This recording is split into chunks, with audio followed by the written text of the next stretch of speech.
یا ایھا الذین آمنوا ادخلوا فی السلم کافہ، اے ایمان والو پورے کے پورے دین میں آ جاؤ۔ اللہ،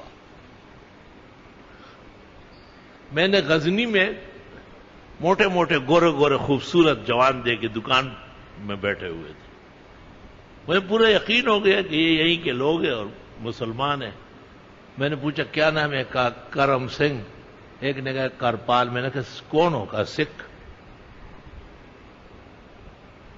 میں نے کہا وہ داڑیاں کہاں گئی؟ کہا جی ہماری کیا داڑیاں، مسلمانوں کی داڑیاں اچھی داڑیاں ہے، ان کے نبی یقینی ہے، ہمارے گرو نانک کا یقین نہیں ہے۔ کیا چیز تھی؟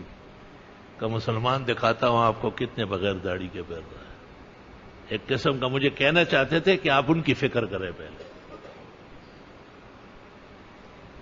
وَإِذَا بِغَيْرَتُ کسی ڈکے اور زغیرتی اشناد کو مارا والا۔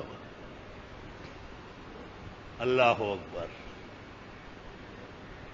مسلمانوں کو داڑیاں رکھنا چاہیے، مسلمان نوجوانوں کو داڑھی پر غیرت کرنا چاہیے، سٹینڈ لے باقاعدہ، ہر بات ماں باپ کی مانے، ان کے سامنے ذبیح بنے، مرغ بسمل بنے، ایک مستحب بھی ان کے لیے نہ چھوڑے، ایک مستحب، جیسے دائیں ہاتھ سے کھانا کھانا مستحب ہو گیا، الٹے ہاتھ سے کا قطن نہیں ماننا، غلط کہہ رہے ہو۔